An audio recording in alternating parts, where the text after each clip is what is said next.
Hi, this is Michael Blanc. I'm on the board of Uganda Counseling and Support Services. I'm here in Bulike, Uganda, a remote area in Uganda with about 48,000 people. Our mission is to spread God's love to these people and to empower them to achieve self-sufficiency. Our ultimate goal is to transform all of Uganda, one community at a time. When we first got started here in early January, in early 2011, there was really nothing here. There's no water, no schools, no medical supplies or clinic or anything of that sort. We now have 6 water wells. We have a medical clinic. We have a school with 600 students. We have 50 acres of land that's being cultivated by a tractor, and other economic activity and training such as tailoring, bread making, candle making, all with the aim of allowing these people to achieve a level of self-sufficiency they have not had before because they've been living in such extreme poverty. So what I want to do in this video is give you a visual tour of what I've seen to give you a better idea of what life is like here in this area. It's hard to understand for a lot of us.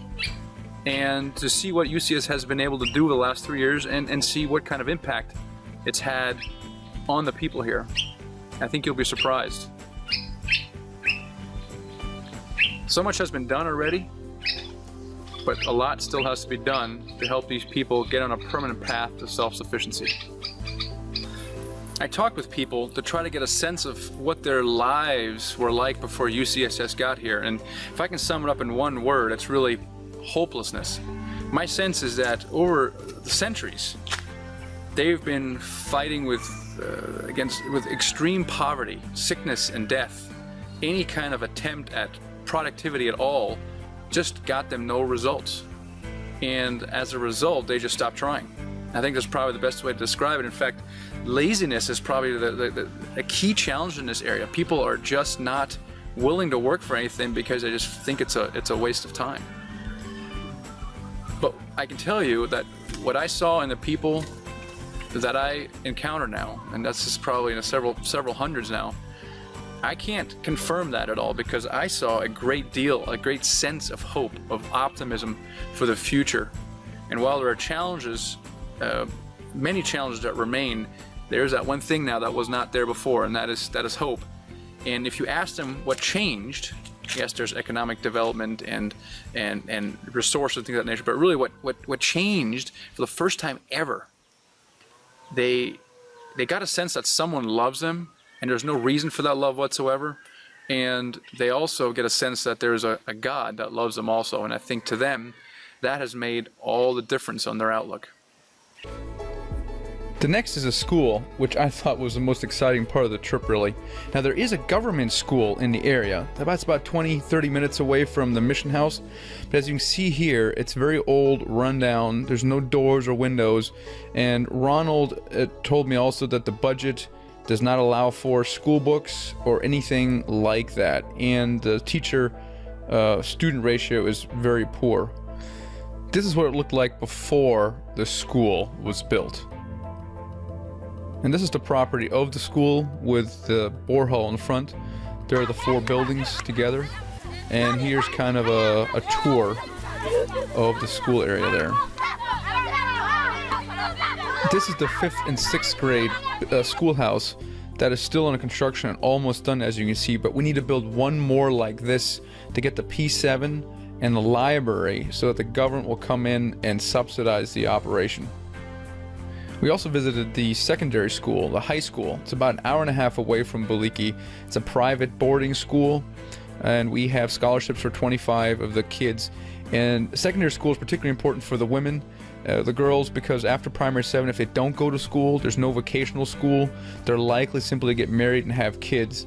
The boys, on the other hand, will go to vocational school. So these kids really had aspirations to go to university and do other stuff, and it was so encouraging to see that. Right now, when the school began, the children couldn't even write, couldn't even learn how to write and read, but right now they can write, they can read, because of Uganda Counseling and Support Services. This is the school leadership, including the PTA president, the headmaster, and the teachers.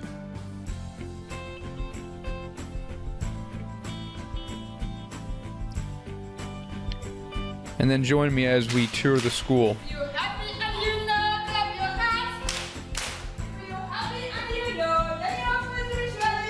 Deborah Bottom was also there on the trip along with Wes and I, and she's a retired school teacher, and she did an assessment. She was very pleased with the level of math these children were doing, as well as the English.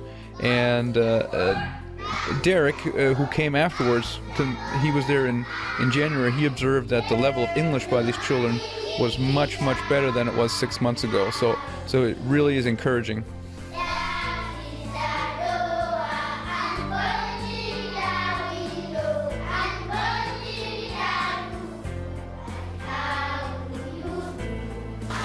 I want to be engineer. I want to be pilot. She wants to be a prime minister because she wants to help these people. When I was smoked, I want to be a doctor. I want to be a pastor. I want to be a nurse. I want to be a ship captain.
Thank you for touching our life. Our life will never be the same again.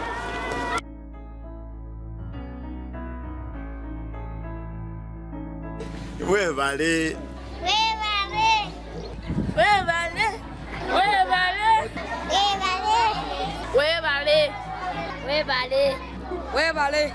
Webale.